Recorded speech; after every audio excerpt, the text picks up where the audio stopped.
What's going on, everybody? Welcome to another MLS Monday by Scarves and Spikes. It is Tyler and Henry here with you. You have a grin on your face, Henry. What's up, buddy? Oh, nothing. We're just figuring out technical things, but it's all good because we're running the show, and it's always fun when we take the wheel here, isn't it? It is. It's always a good time. How are you feeling about driving the ship, as it were? Well, I've never driven a ship before, so I kind of making it up as we go. But you know what? We'll make it. We'll land the plane or dock the ship or whatever the metaphorical vehicle we're driving here is. Dock the ship works. I guess the correct nautical term would be moor the ship, if we're being honest. But All right. That's you cool. learned something new Omar's calling out your headphones, by the way. today. Yeah, I look that the Falcons have got to get somebody. All right, so I went ahead and got the headphones. I'm set. I'm gonna go set up in the booth, play calling all 17 or however many matches they play. Games. It's not matches. Ooh, I'm really deep in the soccer universe. That you are. That you are. All right, We got some stuff to talk about. we do. Here's the thing. There's drama with the men's national team. There is. There was a couple of MLS games that we're going to get to. Not many this weekend. You have Club World Cup on the way. Players not getting paid probably what they should be. All kinds of stuff. We're going to hit on all of it. So, um, I guess let's just dive into it. We're gonna chat about some of the things that we have going on this week as well here in a minute. But yeah, I mean let's just roll with it. You want to kick us off?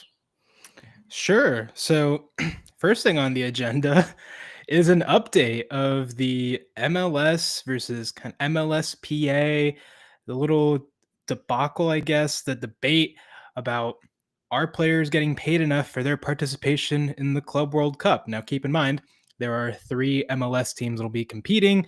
It is the Seattle Sounders, Inter Miami, and LAFC. This all started last week, last Sunday, when Seattle Sounders players came out to warm up ahead of their game against Minnesota United, and they were all wearing these Club World Cash Grab T-shirts, right? And basically, what they're protesting, for those of you who don't know, uh, the current CBA that MLSPA and MLS signed, which by the way they signed in 2021, way before Club World Cup was a thing, or at least this iteration of it, with the $1 billion prize pool that it has, and that CBA capped the total money allocated to players from performance in tournaments outside of MLS Cup and US Open Cup and stuff that's already designated. Basically, they capped that at 1 million. Basically, that 1 million is split amongst the players as prize money, basically. And again, we're talking about a tournament here that has a $1 billion prize pool. This was not a thing back when that CBA was signed. And so the players are basically, or the MLS Players Association is basically saying, hey, the players deserve more for, first of all, taking another load of, an extra workload to participate in this tournament, right? They're in the middle of their season. Some of these teams are in other competitions as well. We're talking about Leagues Cup. We're talking about CONCACAF Champions Cup, Open Cup, Canadian Championship, whatever. Well, they're not Canadian Championship because none of them are Canadian, but that idea. They get $9.5 million just for being in the tournament. An additional $1 million per game played, $2 million for a win. And if they advance even further, there's even more. The winner gets 125 million. But the players have to distribute $1 million amongst themselves. That's all they get. So basically, each player gets $33,000 for playing in the Club World Cup and representing MLS and elevating the league on a global scale. And MLSPA is basically saying, hey, that's wrong. Update after the game, per our friends at Sounder at Heart, Jeremiah Oshan reports that Sounders owner Adrian Hanauer angrily rebuked the team in a quote profanity-laced post-game address for their protests of that CBA and the situation with MLS. Fast forward to Friday, Tom Bogert reports that MLS made an offer to MLSPA to allocate 20% of performance-based prizes to the players. Basically 20% of whatever else they earn as they go in through the tournament. And MLSPA called that below international standard and countered with 40%. Tom later added as context that MLSPA originally asked for 35, but countered with 40% because they felt that MLS had made their offer worse as punishment for the players protesting, and so MLSPA was going to go make their offer even worse. Go to the statement that MLSPA released yesterday, June 8th. And I'm just going to read snippets of it because this thing is spicy. Sorry. It starts off with MLS spent most of last week making threats and promising retaliation against the MLSPA and players because Seattle players wore t-shirts that expressed frustration over the league's refusal to engage about Club World Cup compensation. After ignoring months of attempts by players to engage, late Friday afternoon, less than 48 hours before LAFC and Seattle players were to take the field once again, the league finally provided the PA with their first proposal on this issue. And the proposal details no additional participation bonus. So they didn't add a single dollar from the $28,650,000 windfall that MLS will be paid by FIFA. And the players would only get 10% of that. Below standard back-end compensation. 20%, which is below the international standard, as we just mentioned. And it required unrelated CBA concessions, which basically what MLSPA says is the league attempted to strong-arm the MLSPA into making concessions regarding multiple other CBA waivers that the league is seeking in areas completely unrelated to the Club World Cup. In timing, substance, and retaliatory nature of the proposal sends a clear message. MLS does not respect or value players' efforts with regard to this tournament. Although not surprised, the players and the MLSPA are deeply disappointed by this message. Ladies and gentlemen, the Club World Cup starts on Saturday, and they still don't have an agreement. Tyler, is it crazy that players want to be paid for playing in a tournament of this magnitude? Nope. And you know what? I think there's a lot of red tape and stuff involved in what I'm about to say, but like FIFA historically has tried so hard to make the Club World Cup a big deal. It's supposed to be the biggest deal in club football, right? It is the World Cup for clubs. It's the name of it. It's, but everybody gets caught up a lot of times in like the UEFA Champions League, Europe, biggest teams. That's the big trophy. Anything besides that is just kind of an afterthought. Whatever. It is what it is. But FIFA has explicitly talked about how much they want the Club World Cup to be the big deal. I think FIFA needs to say something here. I mean, and the thing is, it's not that they're not giving out plenty of money. There's over $1 billion at play here in this pool. $1 billion is a lot of freaking money. I don't care how many teams are in the tournament. Pay the guys. Pay them. Like, and selfishly, from like an American soccer perspective, the World Cup is here in a year. 1 year from now, and all eyes are on its domestic league, which is MLS. And you're going to see people from other countries looking at this, and the stigma that MLS has carried with it for 25 years is going to be harder and harder to get away, in the sense that, oh, it's a retirement league, it's blah, blah, blah, whatever. Pay your guys. Like, it's the same vein and train of thought of, opening up roster spots, designated players, everything else. Like, let the clubs spend money. You as a league, you needed this to grow. I get that. At one point in MLS's history, You had to be a penny pinching Scrooge. I get it. The biggest sporting event in the history of the entire world is about to be in your backyard in 1 year from now. You should not be trying to penny pinch everything you can for three clubs that are playing in this tournament. Pay the players, pay them. Like this is, it's nonsensical at this point. It's so stupid. And I agree with the Players Association. Like it's not surprising, but it's also, it's kind of insulting. And I do think it's kind of ridiculous. Like now you're playing a game of tit for tat. Like, oh, we're going to offer up a dumber offer because you offered up a dumb. Like I get it. It's a little bit of a pissing contest in a way, but I get where the Players Association's coming from. These guys, and this is going to lead to another point we're going to talk about in a little bit, but these soccer players play.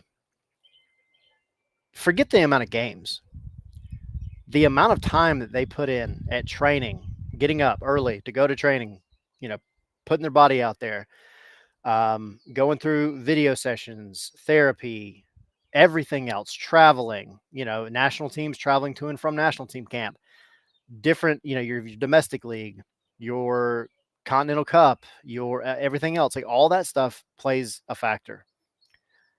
They're spending, and this is not an exaggeration, more time with their teammates than they are with their families. And that's not a joke. Like ask any soccer player out there and they'll tell you the same thing.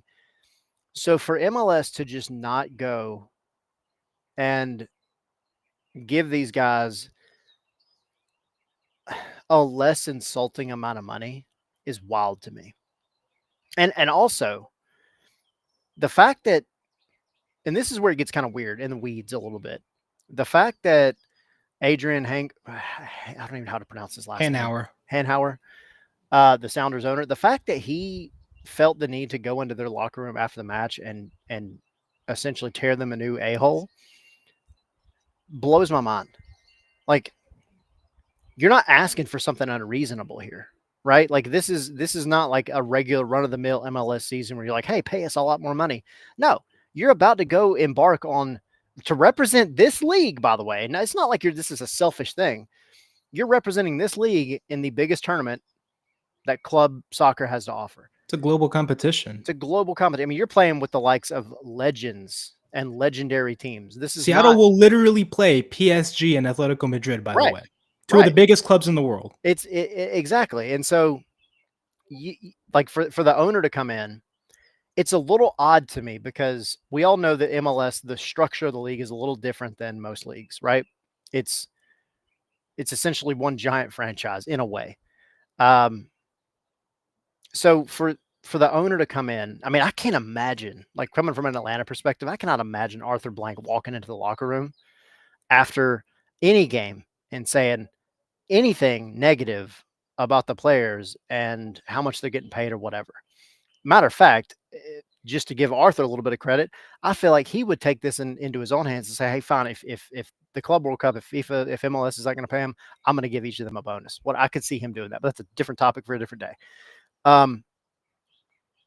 But I just think it's weird because it almost feels like there's a little bit of kind of a retaliatory nature of him going in and doing that. So, man, I don't think I'm never going to be one of those people that thinks like, MLS as a whole is just like the evil empire and like, oh, it's the worst thing ever. No, like MLS has done a ton of great things for soccer in this country, but they're not without fault. And this right here, this is the wrong side of the coin. You're on the wrong side of the story at this point. The biggest act of goodwill, especially going into the world stage in a year with the actual World Cup, would be to just say, you know what? We hear you. Here is an extra whatever chunk of change, whatever percentage it may be. I don't have a number. I don't have a steadfast number. Just do it, man. It's not like the money's not there. Just do it. I'm gonna get off my soapbox now. No, that's good. And honestly, I agree with you in that sense. MLS is a league that has grown a lot and it's done a lot to grow soccer in the United States and Canada. And that's something that we have to appreciate for sure. But at the same time, none of this happens without the players. right? Seattle doesn't make it to this Club World Cup without the players, right? LAFC doesn't make it without the players. Inter Miami doesn't make it without the uh, players. Yeah, Yeah, but no plural. It's okay. yeah, but you don't have soccer without the guys on the field kicking the ball. You know what I'm saying? And so you have to. I think you should give them something. They should be fairly compensated for playing in a tournament of this magnitude and again elevating the level of the league. The other thing is, what are you showing with this whole situation? Think about what you are showing players that may be considering a move to MLS, right? You're showing them that, okay, you know, we want you to compete in the biggest games, but, we don't want to shell out an extra bit of money for your performance in these games, right? We don't want to, we are so against it that we will basically go to war with the Players Association just days before this tournament is set to start. I don't think that's a very good look, especially if MLS wants to continue growing, wants to continue bringing in some of the best players in the world. I mean, we're talking about bringing in Kevin De Bruyne. Even that doesn't sound like it's going to happen, but he was a name that was floated around. You brought Messi. You want to bring more players of that caliber. Well, this kind of thing, it makes the league look unsavory. And so I think that that's something that needs to be reflected on a little bit more. If you want players, if you want the best players to play in the best games, they deserve some more. Now, moving on to more drama, this time in the U.S. men's national team. Ladies and gents, there still isn't a win. The USA falls 2-1 against Turkey in a friendly on Saturday. A very MLS heavy USMNT, by the way. I counted 8 in the starting 11. And then the drama comes after. Landon Donovan, renowned U.S. men's national team player and MLS legend, the MLS MVP award is named after him. He was one of the pundits for the Spain versus Portugal Nations League final.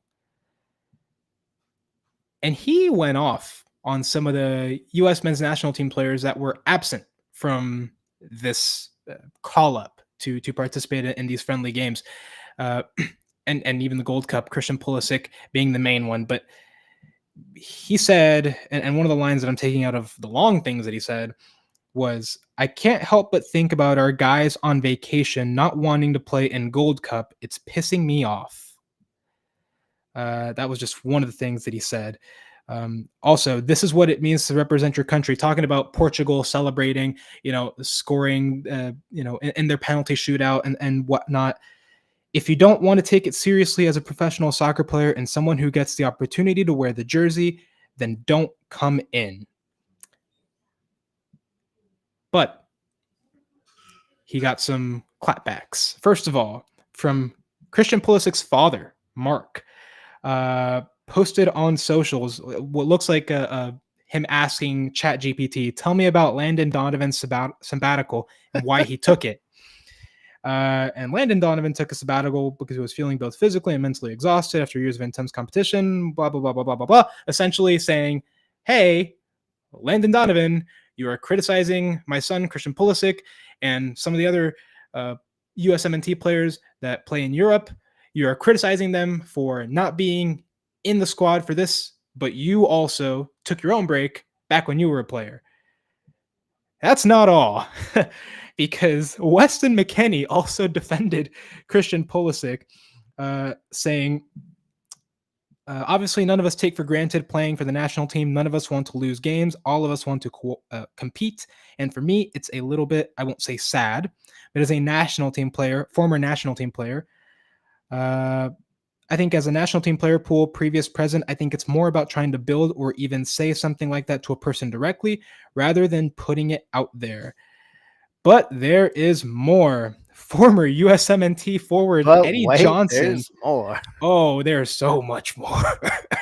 Former USMNT forward Eddie Johnson responded to Landon Donovan's comment saying, a career in MLS can't compare to the workload and travel of players whose entire career was in Europe and has to travel from abroad to the States for friendlies and qualifiers. You just can't compare. Tyler, it sounds like Landon Donovan is getting kind of roasted here. He should. He 100% should.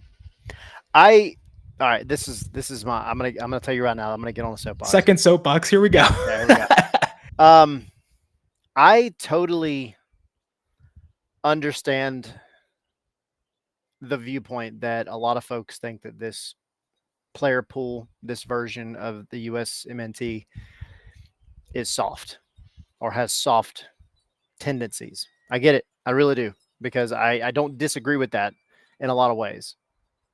Um, I think that group that was, Donovan and Clint Dempsey and, those guys, I think there was definitely an edge to all of them for sure.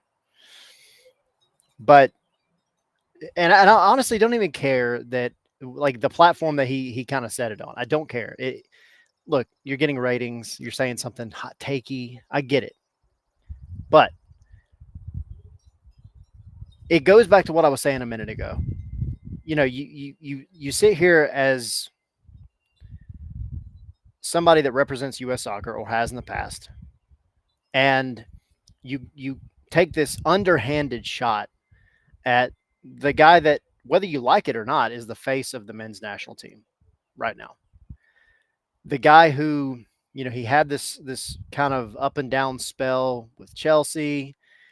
We all know the story of, the World Cup back in 2018 and everything. We saw what he did at the most recent World Cup in 2022. He's won this country trophies, and I get it. It's not the big one. Country hasn't won the big one. No, I mean, the people taking shots haven't won the big one. So while I understand, like, and I'm not saying that Landon Donovan doesn't have a pedestal to stand on and give his opinion, for sure. He's a legend. But you take into account everything else with what Pulisic is doing and has done in his club and country career, and what he's building up to with this, the most important tournament of his entire career and of most of these players' careers. If the dude says, "Hey, I need to take a break to get ready for that tournament," why are we arguing? Why are we making it a big deal? I just talked about how, these players, they spend more time with their team and their teammates in the club than they do with their own family. Now think about a guy like Christian Pulisic, and again, I get it because the nature of being, a good soccer player, a popular soccer player, you're a busier person. I get that. For every camp, and this is kind of like what some of the guys, some of the people were saying on Instagram, some of the other men's national team players were saying, but you've been traveling back to the US for the most part for every, camp, because for some reason the US won't play teams outside of this hemisphere. So you've been making those flights back for every camp for years. You have US soccer using you to promote the brand, which is fair. And that requires a totally separate set of responsibilities that you're dealing with that people don't think about, right? The filming of the commercials, the filming of the advertisements, the photo shoots, all that stuff. That's time away from your family. The tournaments, the domestic league. He goes over to Italy and starts tearing it up, has a phenomenal season. And then you take into account all of the other competitions and things that he has going on. I would much rather him say, "Hey, I need to take a break now before I get burnout before the most important tournament of the United States soccer history." Do it now rather than do it and show up in 2026 half cocked and not ready to go. I don't blame Pulisic at all. Now, there's other aspects of this that I think, I mean, I do think maybe Pulisic should come out and say something in response. I really do. And I think people disagree with me to a degree on that. But um, the core issue here is, hey, man, you're coming from a place that was 25 years ago, 20 years ago.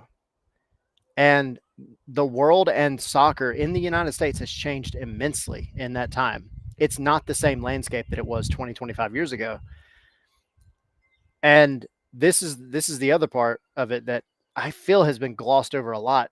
We talk about and US not US soccer in general, the sport in general puts a big emphasis on mental health, and then you want to tear your people apart the moment that they say, "Hey, I need a break. I need to take a break." This is not, oh, I'm going to go on vacation just because I want to go take a vacation. The dude's at the end of his club season. He's been going nonstop for years, and he said, "Hey, I need a minute." And then the other factor is, hey, he's even said like this was an agreement between him and Mauricio Pochettino. If the coach says, "Hey, take the time," honestly, none of the other opinions should matter. Yeah, because so do you have a problem with the coach now for letting him do this? Right. I And I mean, think I think some of them do, honestly, but at the same time, like if that's the, Mauricio Pochettino is the guy that got put in charge for this cycle, whether people like it or not. And if he said, "Hey, Pulisic, what I feel is best for you is that you do take that break or whatever it is that you need to get yourself right mentally, physically, everything else for the World Cup in 2026." Hey, man, that's all the validation I need. I'm going to go take a break. I'm going to sit my freaking happy rear end on a beach somewhere in Ibiza or wherever they vacation at, and I'm going to have a mojito and chill. So all this other crap, like getting on a Nations League final and saying, "Hey, oh, he's taking a vacation," like, dude, just quit running your mouth, man. Like you hop up every 6 months to get on a broadcast, and then you say something like that, and it doesn't do anything for the United States Soccer Federation. It's not getting it going in the right direction. It's just causing a rift between the old guard, the legends, and everything else, and the new guys that have the pressure of the entire country on their shoulders. and you know what? I get being upset with things right now. I mean, the USMNT isn't really in a good spot. Um, both of my countries aren't really doing great, and my club isn't doing great. So, all around, it's just terrible soccer for me. But Trifecta, buddy. oh yeah, it's horrible. But at the same time, I think these stars, they deserve a little bit more kind of empathy and respect. I think we're talking about guys like you said who throughout this entire season have been key for their clubs. Pulisic has been important for AC Milan, and it's been a tough season for him. And you know what?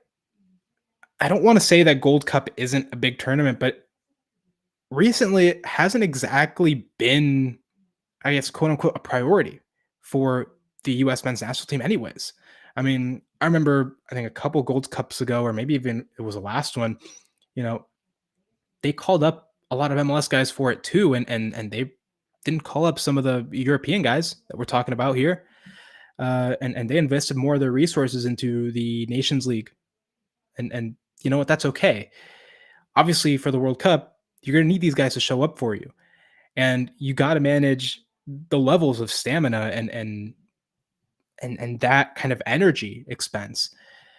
And so I understand him needing to take this break now. That is understandable. And like you said, it's better now than, you know, not being 100% once the big stage, the big stage comes. Um, and so that's kind of where we're at. At the same time, I wish the U.S. men's national team were doing a little bit better. Sunday, they play Trinidad in the Gold Cup, and it's going to be that Jay Fortune against Luca Del Torre and Johnny Cardoso in midfield. There's a whole meme there, Oh yeah.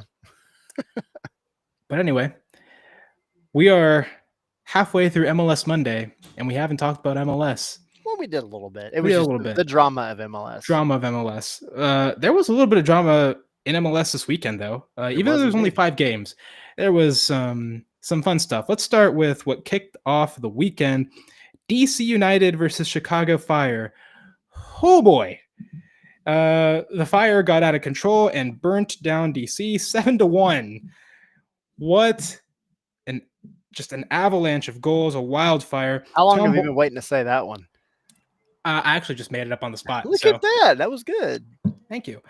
Tom Dad Barlow. joke legend over here. Oh boy, I'm not even a daddy yet. I know. What's so Tom weird about Barlow. What? it? I said that's what's so weird about it. Why are you so good at this already? Let's not question these. Let's not question these things. Tom Barlow scored his first MLS hat trick to win Player of the Match Day in Match Day 18 of MLS. He replaced an injured Hugo Kuipers, who was leading the team with 10 goals this season. And pretty much the rest of the Fire squad just clicked the way they've been clicking this season. Jonathan Bamba and Philip Zinkernagel both with a goal and an assist in this game. Tyler, is Chicago actually good this season? Decent, maybe? I mean, they have Greg Berhalter at the helm, and they're in position to potentially land one of the playoff spots in the East. Will this be the year that they finally qualify for the playoffs for the first time since 2017? I think they do. I mean, I think they're still so inconsistent. You know, they go and they drop games like this in the attack, and it's like, man. Now I know you can't score a touchdown every game, but you don't necessarily see some of the same movements that you see in these games where they go out and they score a ton of goals. And again, I think the word for Chicago has just been inconsistent. Like they're not a bad soccer team. They're just kind of confusing to watch at times because they come out, in a game like this and it's just like fire. Like bam, like we're going to, all gas, no brakes, let's go. And then you see them in other matches, and it's not just that it's against bad teams because they've played well against really good teams. And that's, I think, what's so mind numbing about it is it's not like I'll give an Atlanta example. Atlanta has struggled over the past few years to beat teams that are higher up than them in the standings on a consistent basis. You kind of think, all right, well, if you're playing a perennial good team like Columbus or we'll say Miami because of the talent, everything else, Atlanta's a team that you think, all right, they're going to struggle. Unfortunately, they're not going to put their stamp on the game and go and make it their own, whether they're playing at home or playing away. That's just how it's been lately. Chicago has gone and beat some really good teams, and then they've lost some not so great teams. So I think if Berhalter can kind of tweak things a little bit to just balance it out, and again get a little bit more consistency, then I mean, they're going in the right direction. Now, I will say in MLS, you make it to the playoffs and anything can happen. We know this. I I'm not mad at betting on being an inconsistent team that makes it to the playoffs and all of a sudden figures out how to get hot. And you only got to win a handful of games in a row to win it all at that point. So, um, Chicago Fire MLS Cup contenders? Question mark. throw it on the socials. Oh boy. But I don't know. I mean, good for them. When and then also to piggyback on that, they announced obviously the new stadium, which will be built in a couple of years. I mean, it's I think it's really looking up for Chicago Fire fans, and I like that because when Chicago's good, they're one of the OG teams. They need to be good. They need to be on the stage. So I like it. I like to see it. Chicago Fire potentially making it back to greatness. They entered the league in 1998 and immediately won the double of an MLS Cup and a US Open Cup. They're looking to get back to trophy winning ways for the first time in almost 20 years. So, big moment for them. Their next game, they're going to try to get revenge against Nashville SC, a team that beat them 7-2 in April. So, that's going to be a fun one to watch. But also from this game, Tyler, we got to talk about what the heck is going on with DC United. This is the second time this season. Actually, this is their second big loss of the season. They also lost 6-1 against San Jose in April. Are they cooked? Yeah, and I'm taking my Atlanta United shirt off to say that because of where they're Don't at look at the standings, by the way. I, DC could be. They defensively, obviously. I mean, you look at the two games that you just talked about, and that's 13 goals scored against them.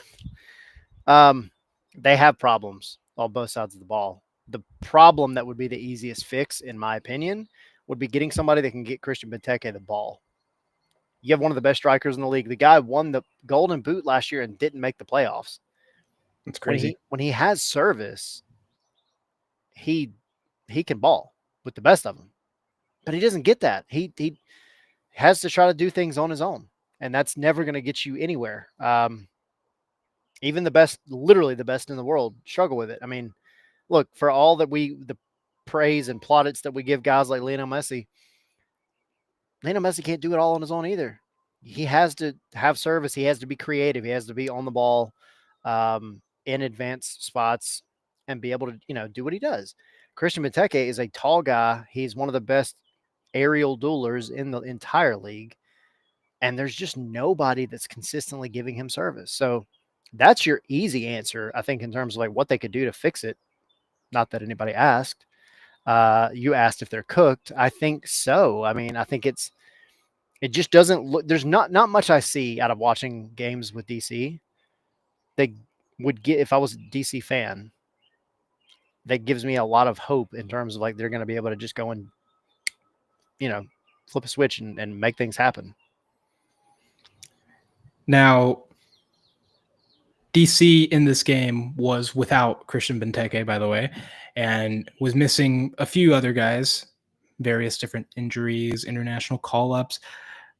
For me, from outside perspective, a neutral perspective, it looks like they just cannot defend counterattacks to save their life. That was a lot of what was going on with Chicago. Was literally two goals I saw that were they started from corner kicks on the other side of the field, right? DC United corner kicks that were then turned into deadly counterattacks. And when you have players like Jonathan Bamba who can absolutely murder you with pace, coming in and just attacking a back line that really it seems very easy to get past to break down. A lot of through balls, a lot of just penetrating passes, and that back line really just wasn't doing much of anything. And the result shows that. Um, Shout out to former Atlanta United player for like a day, Garrison Tubbs. Um, Those are good times. those were good times having you on our roster for like 24 hours before you were traded. Sorry. Let's move on to another I'll say fun. this really quick before we jump over. Yeah, That's why I say with DC, why the biggest fix is the other side of the ball. And I get like Benteke, when he doesn't feature, um, you don't have anything. But you did have a defense here that, even on a bad day, shouldn't be giving up 7 goals. That's absolutely. wild. Yeah. Like, so that's to me that there's more there that you've got to kind of finagle and work with. The easy answer is go get somebody that can feed Benteke, and then that solves at least half of your problem right there. Whether he played in this game or not, it doesn't matter to me because you only scored 1 goal. Yeah. And again, we're talking about a DC United side that it feels like they're in rebuild mode, given the fact that they kind of just let a DP go to Atlanta United and hold on to the DP slot. Um, it's weird, but it feels like they're going through a somewhat very slow, very painful process to rebuild, and they're counting on a lot of young guys to do it because that's kind of what most they seem to be betting a lot on young talent. Um, and sometimes that happens when you try to go very, very young. Moving on to another game this weekend. Vancouver 3-0 winners over Seattle Sounders. Now there's a little bit of context to this game because last week Vancouver lost 5-0 to Cruz Azul in the CONCACAF Champions Cup final. And then it gets reported throughout the week that several players, members of staff of the Whitecaps fell ill with gastrointestinal symptoms. Montezuma's revenge. Oh boy. The reports say that 33 members of the Whitecaps players and staff fell ill. And then you looked at their availability report and there was like there was like 10 or 12 of them that were just like questionable illness. Some of them didn't feature in this game. Others were missing due to international call-ups, such as Brian White, who's off with the USMNT, Pedro Vite, Andres Cubas, important parts of that midfield. They're down in CONMEBOL with their countries for World Cup qualifiers. And so Vancouver ended up having to call up 7 players from their second team. And they still win 3-0. At home, Seattle received 2 red cards early in the second half.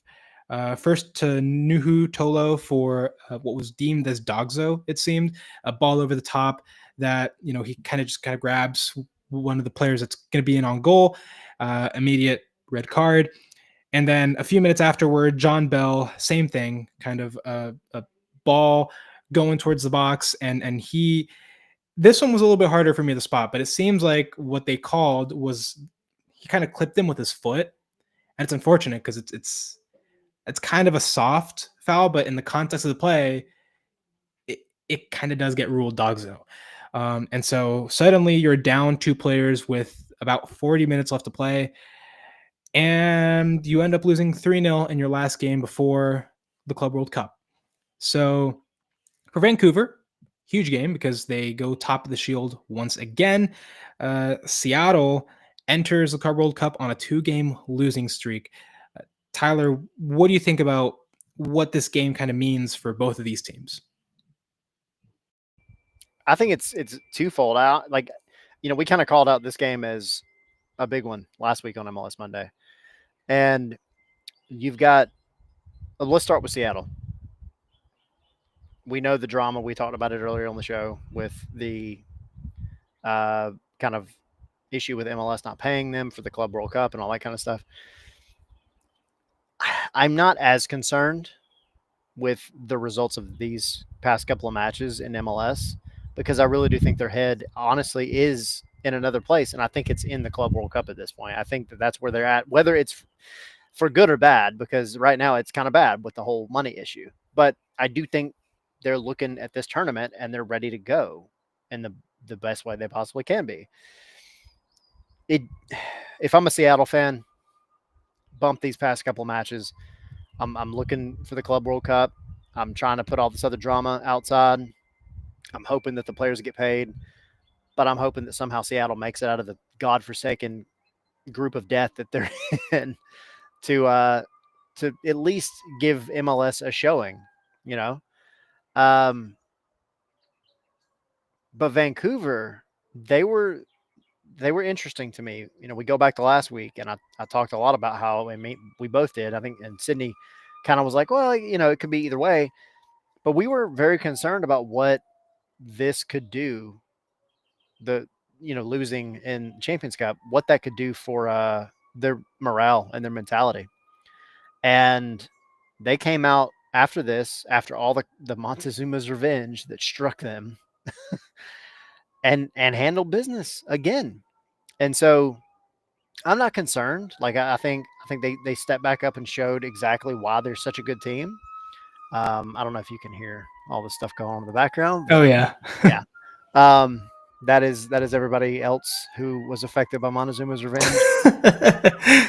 But no, I mean, I think Vancouver has been the best team overall in MLS this year, right? We kept making the joke about, the Supporter Shield winners, Vancouver Whitecaps. They bounced back from a dreadful loss.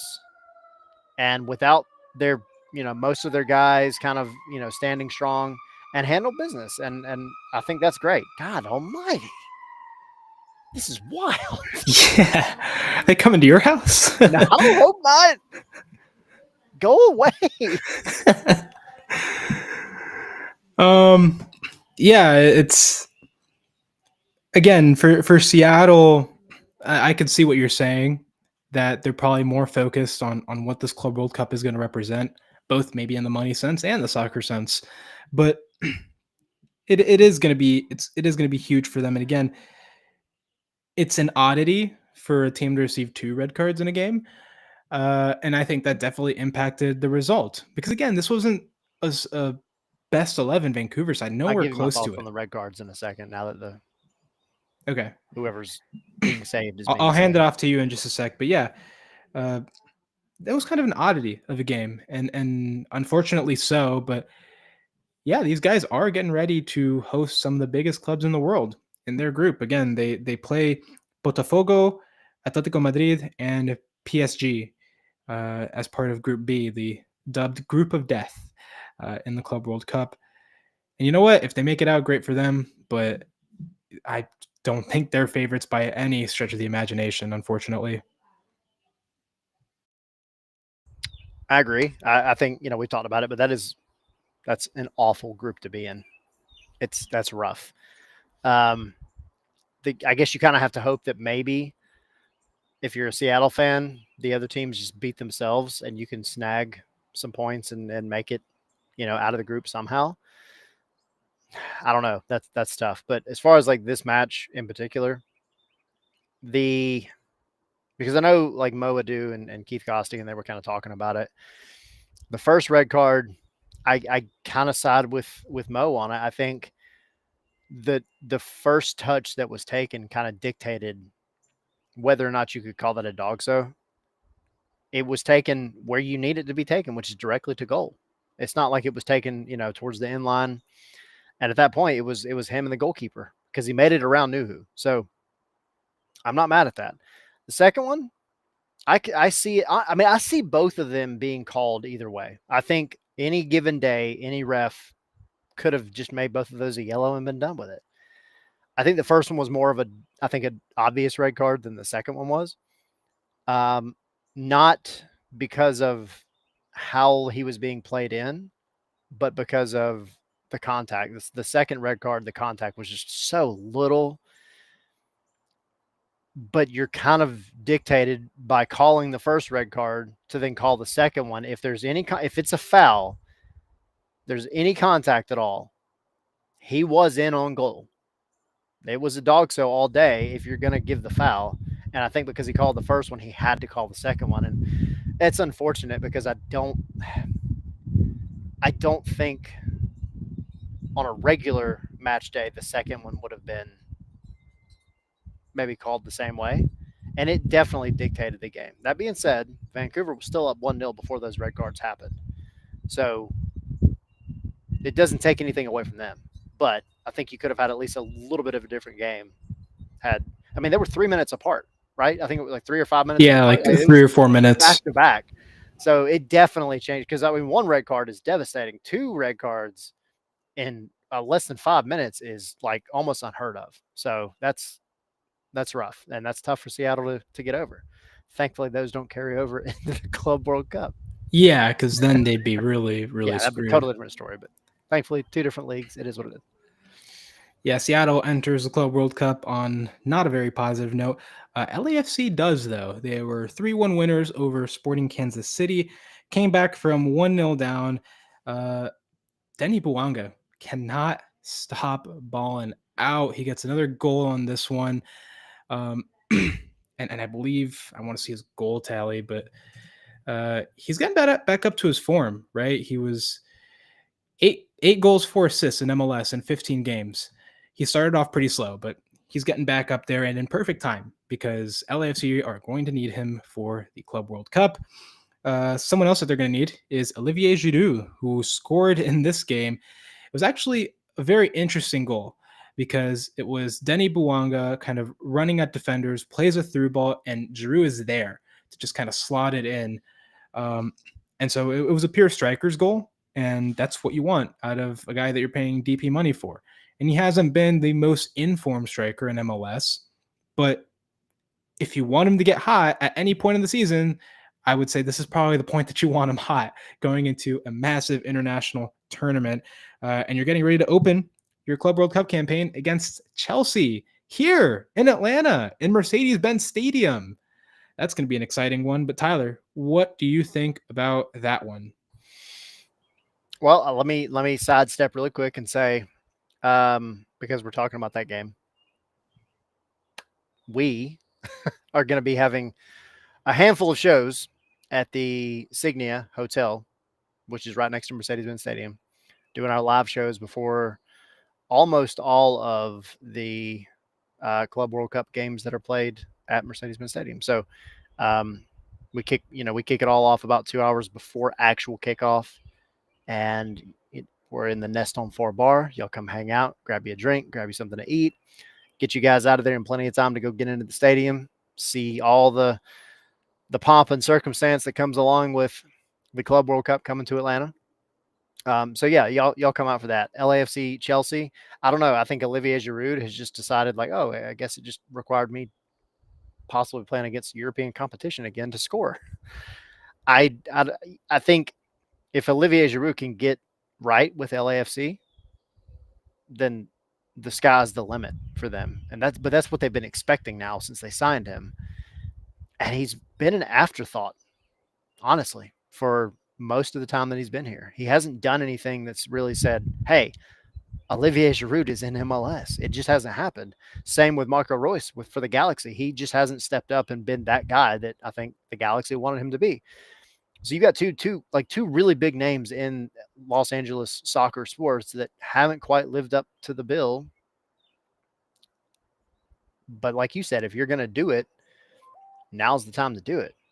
100%. So um, I think it'll be fun, and for like people here in Atlanta, it's a chance for you to go see one of the most prolific strikers in Europe for a long time play for an MLS team against one of the teams that spends more money than just about anybody in Chelsea. Um, so I know I'm going back and forth between our show and LAFC, but like y'all come out and hang out with us. Like even if you're not going to the game, come hang out with us for the pre-match. You watch the game inside the bar. It'll I mean it's a good time. So this is an opportunity for you to kind of see teams that you might not otherwise see or players that you might not otherwise get a chance to get eyes on very often. So but no, I mean we had concerns about LA in the beginning of the season. I think Steve Cherundolo has kind of tweaked things enough to take the roster that he has and get the most out of it, because in the beginning of the season, I said it a million times, it felt like LA had signed a handful of guys, but they didn't have an identity. They didn't know what they wanted to do. I think they've kind of leaned in a little bit to the straight up counterattacking, like Denny Bouanga is going to get on the ball and go do his thing and, you know, just be the guy that's up there with him. And the ball's going to get to you at some point. All you got to do is do your job. It's not a complicated formula. And I think they're finally starting to see that. Don't play a game that's not yours. I wish other teams, Atlanta, would figure that out and maybe, change things up a little bit. And again, that identity of counterattacking, that has been their thing ever since they started. It made them super successful in 2022 when they won that double of MLS Cup and the Supporters Shield. And it's what Denny Bouanga, that's where he thrives the most, I think that's part of the reason why he's kind of picked up his goal scoring and his production as of late, is because they're really starting to lean back into that aspect of just going hard on the counter, and that's exactly what they need to do.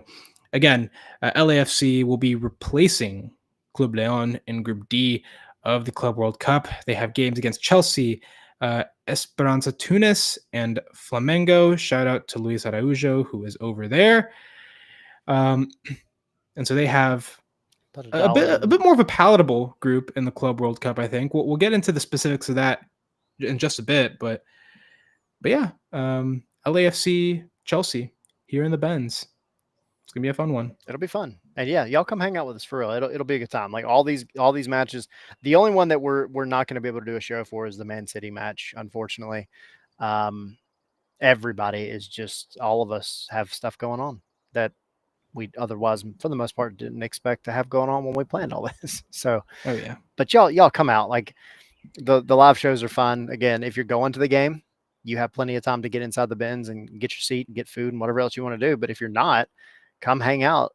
And the bar is an amazing place to watch a football game. It's got a miniature Halo board inside the bar if you've never been. So yeah, y'all come hang out with us. It's a good time.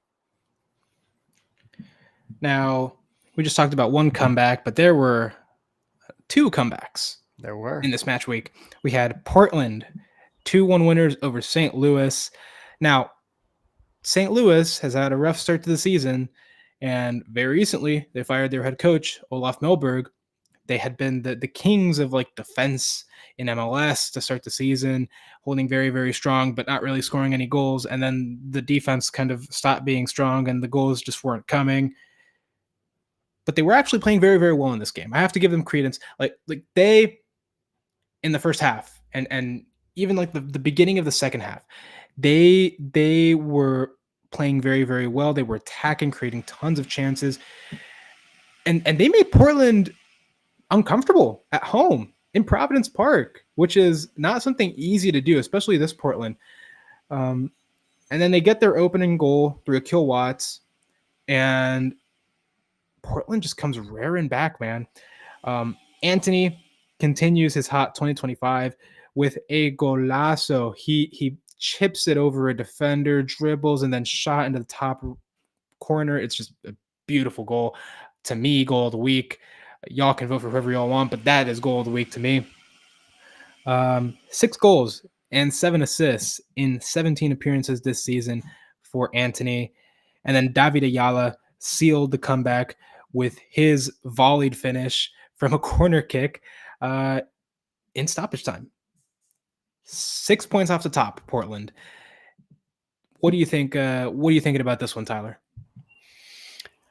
I mean, I like what you said about St. Louis and kind of getting a little bit of their swag back. I think they have been so one-dimensional the entire season. I mean, I go back to match week, 1 through 3, and I distinctly remember on this show, after watching these matches, saying like they are a tried and true park the bus team, and they're going to settle for a lot of draws if that's how they continue to play.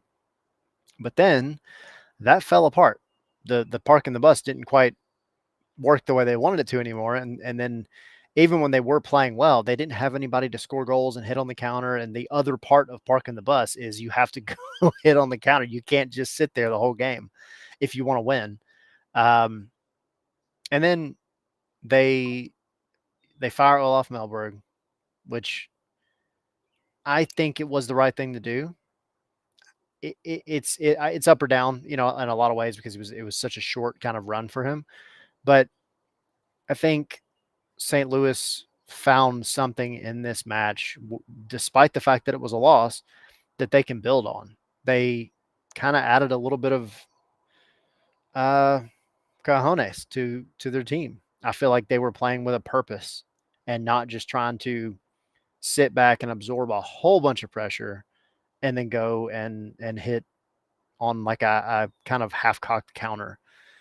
So there's definitely work to do for sure. It's not like this was just the instant fix, but they've got something I think they can now build on. Whereas for the rest of the season before this, I didn't feel that way. I really felt like St. Louis was, again, one-dimensional. They were just going to stick to what they were trying to do and hope to God it worked, and it wasn't working, and that's why their head coach got fired.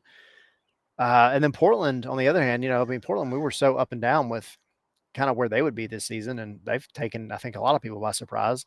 But Anthony is doing exactly what Portland wanted, and so I think it's one of those where, I mean, obviously, if you're a fan of Portland or a fan of St. Louis, you would have a lot more opinions. But as a neutral looking at this from the overarching MLS standpoint, I think this was good for both teams, actually. Yeah, positive certainly for both sides. St. Louis, I think, again, this is a game where they played some of their better soccer this season, as you said. And then for Portland, 3 points are 3 points. And the fact that they were able to come back and get that at home, that's an important thing to do. And keep themselves in the fight for some of those top spots in the West. We're halfway through the season, getting ready to start the second half of the season already. You want to put yourself in prime position to fight for those spots. Again, in the playoffs, that is very, very important. Top top 4 spots get home field advantage in the playoffs. So keep that in mind. And then the final game, the 5th game of 5 this weekend. Um, Austin 2-0 winners uh, at Colorado Rapids. That makes 5 losses in their last 7 games for Colorado. Is it time for concern for Colorado? I I don't want to say that it's right there where you're on the edge of the cliff, but yeah, I mean, I think they've definitely got some concerns that they've got to deal with, and of course, now you've got an injury to your goalkeeper, right? Like you had to come back from the national team camp, so that helps nothing. And I think Colorado going into the season was like they made moves that they needed to make. And then it's a matter of, are they going to pan out? And I think some of them have, some of them haven't. But I mean, you're kind of in a situation, if you're Colorado, where you've dug yourself a hole probably in the worst moment of the season. And the reason I say that is because it's one thing to start off the season terribly and then kind of get it right and you can start clawing your way back up. Colorado was just kind of mediocre up and down, and now they've hit a really bad spell. And so if they can't get out of this kind of rut and get their morale back, and again, the injury to Zach Steffen doesn't help, then you're gonna have a long next couple of months for sure. Austin, I mean, there's rumors in Austin now coming out of some players that they're trying to sign. They need to. They haven't quite hit on the guys that they brought in the way that they wanted to. And I think it's a big win for them. It's also the fact that they scored 2 goals, just it's like that's a rare day, it seems like, in Austin nowadays. It's a good win for them, but they have a lot of work to do as well. So I mean, for all the stuff I just said about Portland and St. Louis, like it being good for them, Colorado and Austin, they've got a lot of work to do still. Even though Austin won 2-0, they've got a lot that they've got to get figured out.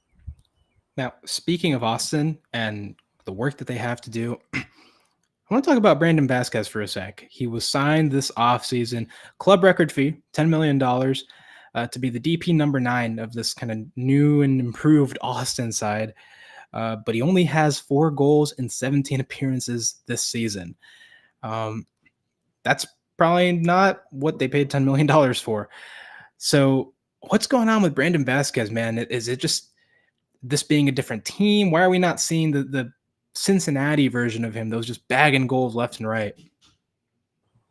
Because the Cincinnati version was a one-off thing that, you know, they got right that season and they haven't replicated it since then. They didn't replicate it before, obviously. We know how bad Cincinnati was the first couple seasons. But all credit to that year, that version of Cincinnati, they had a guy that was, and sometimes it's not just about having the right pieces to fit the guy. We talked about Christian Benteke at DC earlier. He needs somebody to feed him the ball. Brandon Vasquez is one of those where if he's getting consistent, decent service on his day, he can do the job. But Brandon Vasquez, and this is speaking from from an Atlanta side that saw him a lot, U.S. Open Cup hero Brandon Vasquez. He is one of those who I think internally he either flips it on or doesn't, and he hasn't really flipped it on since that year in Cincinnati. I mean, he went down to Mexico for a little bit, and it wasn't great. He has come back up here to Austin, and the numbers are not DP numbers. I mean, they're not numbers that you would expect out of a guy that you pay that much money for, whether he's a DP or not. And so, do I think adding the right guy or two around him and changing that up a little bit would help him? Yes. But I do think this is a little bit more of a Brandon Vasquez problem than it is an entire team problem. I think he can be better than he's being right now. And I would say the same about the $22 million player that Atlanta brought in. in Latte Life. Like it's the same Yep. coin, right? It's just two different sides, Agreed. but it's just that sometimes players go through these spells where they've got to figure it out themselves, especially strikers. You've got to mentally figure it out. Like you're going to will this ball into the goal come hell or high water. And that's a striker's mentality. And it is easy as you go through periods of time where it doesn't work for you. And then sometimes it just clicks and you can't stop scoring. And right now, Brandon Vasquez is in one of those positions where it's just not working for him, unfortunately. That's fair. And to be fair, in this game, Brandon Vasquez had several chances, Yeah. and unfortunately, he was kind of unlucky with some of them. And so maybe, like you said, he does need kind of to get out of that spell and figure himself out a little bit. Maybe adjusting to Austin isn't as easy as he thought. And again, Austin is still a work in progress with the team that they're building. They were missing some players. Mirto Uzuni was over with Albania. And you had a few other absences, but yeah, I mean, maybe it is just Cincinnati was. I mean, you had Lucho Acosta, for frick's sake. I mean, he's just a fantastic player for that Cincinnati side. And so maybe you really can't compare, I guess, in that sense. But yeah, we'll see what happens with him. We'll be monitoring him. We'll also see what happens with the Club World Cup, which we've been leading up to it. We've been talking about it a little bit. It kicks off on Saturday with Al Ali versus Inter Miami at Hard Rock Stadium, Saturday, 8 p.m. That is game one for the MLS folks. Botafogo versus Seattle at Lumen Field on Sunday at 10 p.m. And as we mentioned earlier, Chelsea versus LAFC at Mercedes-Benz Stadium on Monday at 3 p.m. Tyler, it's three MLS teams versus the world, the best in the world. We're talking about the Manchester Cities, the Paris Saint-Germains, the Real Madrids. Do these teams stand a chance? Let me rephrase. Which of these teams stands a better chance of making it through to the knockout round? Let's start with that. As it stands right now, I would say Inter Miami. I think, I mean, you look at Seattle's group, and you're hard pressed to even think about Seattle winning any of those games, if we're being honest. Maybe But Botafogo, right? maybe Botafogo, maybe, but Botafogo's not. They're not a pushover either. So then you look at, let's see, you look at Inter Miami's group in the Club World Cup, and you've got Porto and Palmeiras. So like Al Ali is, we're gonna call them with Miami the weaker of the four, right? Porto on any given day is, I think John Nelson over on Soccer Down Here, he calls them a quote unquote pain in the ass team. They're just that team that they're gonna do some stuff. They're gonna find a way. Palmeiras is one of those teams that consistently just is good, and so they're playing their brand of beautiful soccer that they bring. I I just don't know that Miami. I don't know that Miami is going to make it out of that, but I do think that if any of these MLS teams have a chance, it is that group. Just because of the competition that's in the rest of Seattle, toughest thing you could ever ask for. Like, let's not get it twisted. But Miami, I mean, I think anything is possible. We joke around, we hate a lot as MLS fans on Miami because their ability to dodge the salary cap and all that other stuff. They've got Messi, they've got Suarez, they've got Busquets, they've got, well, maybe not Alba, but they've got the guys. You can't count them out. You just can't do it. And to be fair, those guys, Messi and friends, they do have some history playing against some of the players that play on these teams. So it's not like they're coming out of straight left field. So yeah, I'll say Inter Miami would be the one that I would, if I were putting money on it, of all three to make it out of their group, it would be them. Now, keep in mind, guys, there are 8 groups of 4 teams. To qualify to the knockout round, teams have to be the best 2 of their group, top 2. So that means winning 2 of your 3 games. So, yeah, for Seattle, you'd have to be, I would assume, in the easiest scenario, Botafogo and one of Atletico Madrid or PSG, one of which just won the Champions League. So, I don't And then that's the thing. really I mean, see there a win there. you kind of have to hope like maybe like the first game, Atletico Madrid and PSG, maybe they just beat the crap out of each other, and then you Yeah, have a and like chance. 10 red cards in that game or something like Yeah, that. like then, all right, then fingers crossed we can do something. But man, that's tough. That is incredibly tough. And we haven't talked about LAFC yet, but I don't find their group much easier. It is definitely easier than Seattle, but it's not going to be an easy route for any of them. Fair. And I see, like, we talk about LAFC's group again, Chelsea, ES Tunis, Flamengo. I look at Tunis as kind of the odd one out in that group, as maybe the quote unquote weaker team that, okay, LAFC could reasonably be expected to beat them. Chelsea is going to be a very, very uphill battle. And then Flamengo, I could maybe see them beating them just because LAFC, first of all, they're in good form right now. Denny Bouanga is playing some amazing soccer, and maybe he can be the difference for you in some of these games. I put them in that same kind of boat that I did in the other group with Palmeiras. That just like, I mean, they're beatable, but it's not going to be a cakewalk. Oh yeah, None of for these are sure, going to be a cakewalk to for be sure. fair. But I think on a given day you could do it. Yeah, but we'll see. Yeah. Those Uh, are those are going to be some fun ones to watch. Again, that tournament starts this Saturday, and you got matches pretty much every day. every day. Yeah. So Before we some real jump soccer. to the next, well, there's one thing I want to throw in, and Yeah, go then ahead. we'll jump to the last couple of pieces. But before any of that,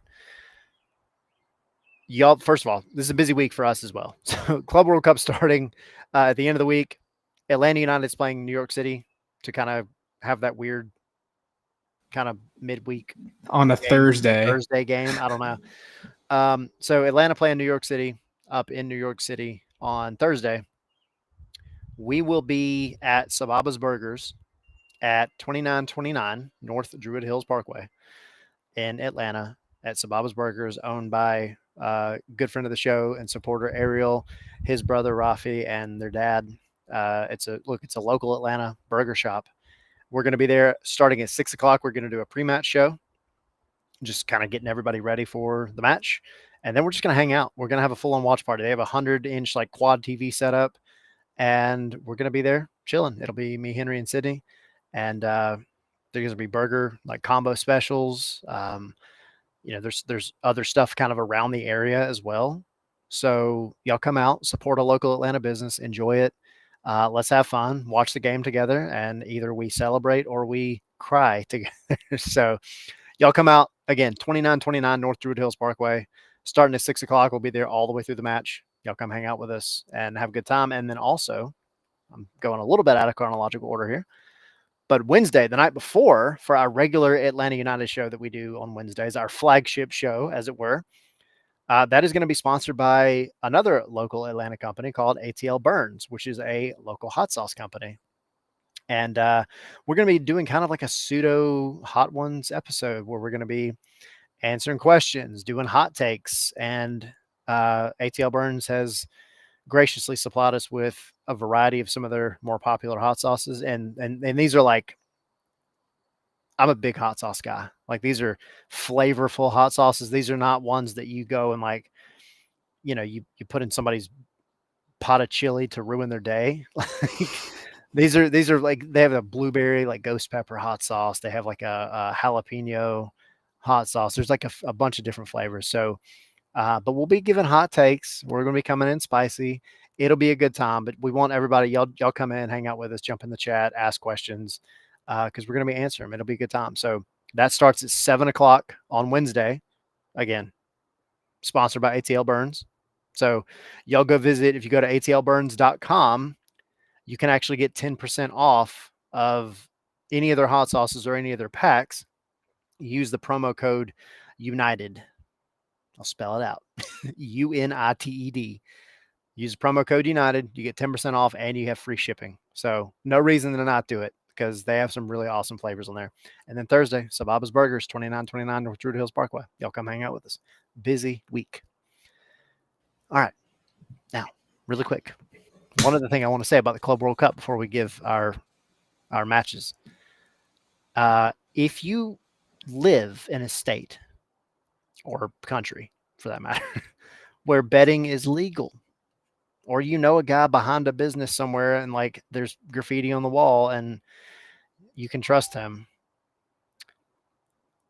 if you throw $10 on Auckland City to win it all, you could win $25,000.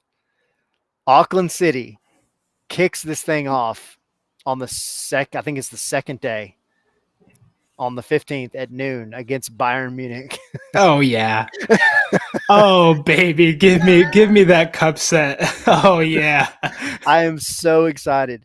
They are What a group, by the way. I know. Bayern, Benfica, and Boca Juniors.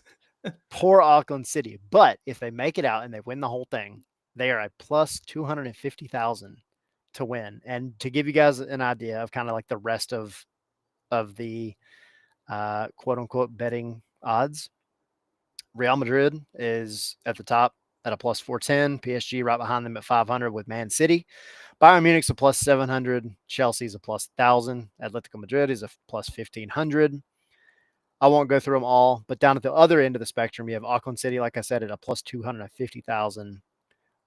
I think it's Wydad AC. And then Tunis, both at a plus 100,000. Sundowns FC at a plus 75,000. Al Ain, and then our good friends, the Urara Red Diamonds from Japan, both at a plus 50,000. So there's money potentially to be made in this tournament if you are of the betting mind like Tommy is. Get Tommy in here. Yeah. Tell him the make money fast hack. But yeah, we just talked about wings. We just talked about burgers. You know what goes really well with wings and burgers?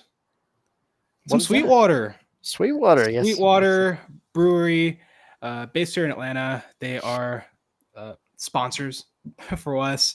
And here are the Sweetwater matches to watch for this week. Now, we decided to do something a little bit fun since it's literally... Get a double. Yeah, we do a double. We're going to give you our MLS match to watch and our Club World Cup match to watch. So, Tyler, why don't you go first? All right. My MLS match to watch, and I didn't put it in our notes. My MLS match to watch, though, is New England and Cincinnati. The reason being, they've kind of flip-flopped. Cincinnati started off strong, and they hit Atlanta randomly. It's nice to be on the other side of that. But they hit Atlanta, and they've kind of had a rough go of it. I mean, Atlanta beat them 4-2. Then they drew they drew Dallas 3-3. They got beat by DC, who we talked about earlier, 2-1. It's been a rough go for the past few matches for them. And then on the other end of it, New England, who started off like we thought Caleb Porter was gone. They beat Montreal, of course, who had a red card, but beat Montreal 3-0. You had a draw against DC a couple weeks ago, draw against SKC.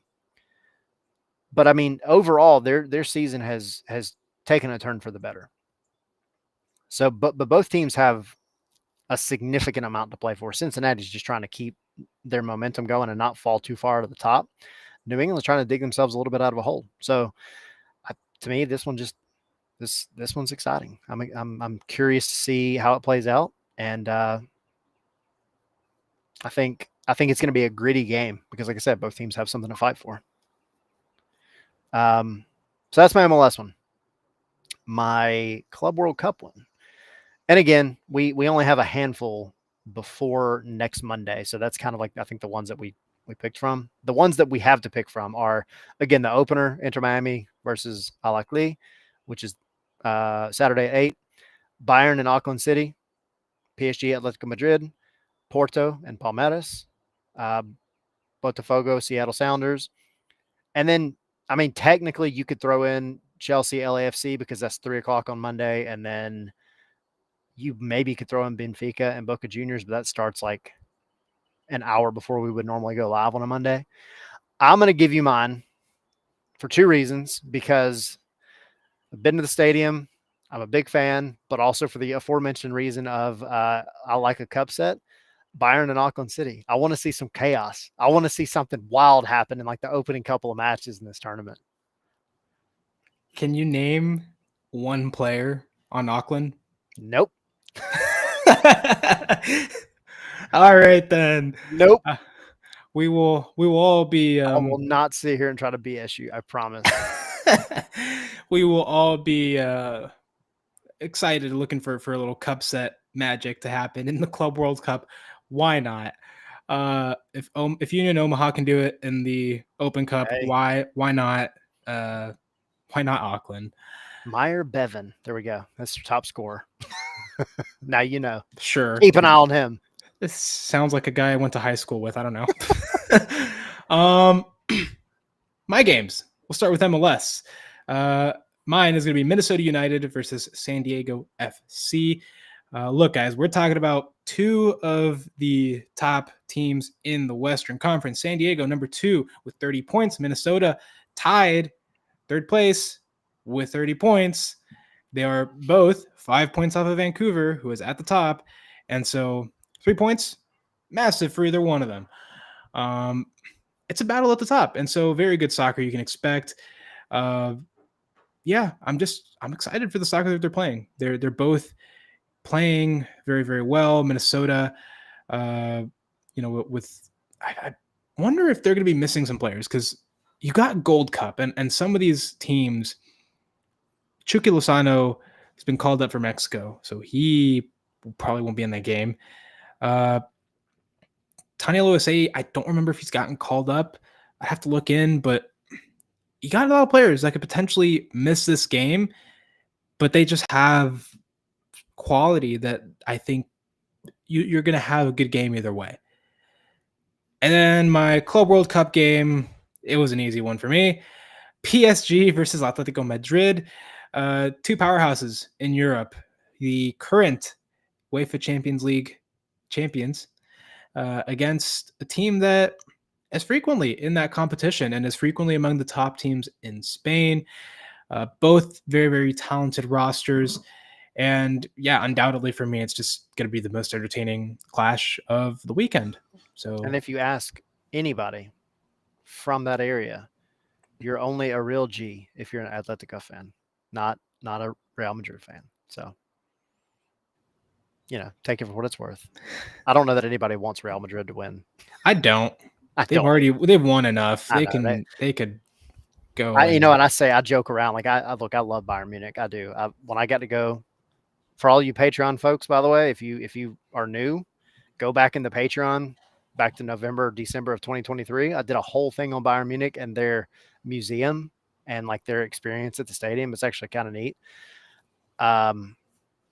They have more than enough silverware. I mean, rows and rows of just cups and trophies and all. I mean, it's wild.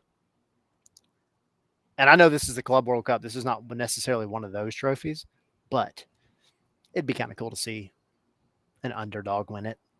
It'd be kind of neat. Atletico Madrid, I would love to see them go really far in this tournament. But not as far as Auckland. You know what I'm saying? There we go. All right. But that PSG versus Atletico Madrid, that will be Sunday at 3 p.m. in the Rose Bowl. So yeah. And by the way, guys, keep in mind, all Club World Cup games are free to stream on DAZN.com. That is DAZN.com. You can stream every single game for free. Free entertainment. There you go. Free, biggest club competition for soccer in the world, entertainment. Heck yeah. Super easy. Tyler, anything else before we get out of here? No, again, y'all come Wednesday, hang out with us at 7 o'clock here on our YouTube channel and everything else. Y'all go like and subscribe if you haven't already. We really appreciate it. It does help us out. Like, I know we joke around about it. Smash the like button, whatever. Go do it, please. But Wednesday at 7, we're gonna have fun doing the hot sauce challenge sponsored by ATL Burns. It'll be fun. You get to see us enjoying / Suffer. maybe suffering. And then Thursday, come out, hang out with us at Sababa's Burgers. Again, 2929 North Druid Hills Parkway. It'll be really, really fun. We're gonna again celebrate or suffer together, but they'll have the game up on the big TV or set of TVs rather, big 100-inch shebang. And we'll have our pre-match show beforehand starting at 6. So it'll be fun. And again, burger combos, like specials going on. So just it's an opportunity for, again, a couple of Atlanta businesses. You can support them. And again, ATL Burns, go to their website, atlburns.com, use that promo code United. Like Gray was saying, you can do it along with us if you want to do the challenge. You get 10% off any of their hot sauces, the packs. And also, if you check out their social media as well, they're out at a lot of like different festivals and fairs all over Metro Atlanta throughout the weeks. So you can go pick them up locally too if you want to. But we're excited about it. Excited about both things, Wednesday and Thursday. And then, of course, going into next week, it's all Club World Cup, and we'll have live shows at the Signia by Hilton, the Nest on 4 bar up on the 4th floor. You just walk into the hotel, you go right up there, hang out, watch the game, and get your sweet water at Sababa's. But yeah, it'll be a good time. So super excited. Lots coming up. Very busy time, but it's a fun time to be a soccer fan in Atlanta. So y'all come hang out with us.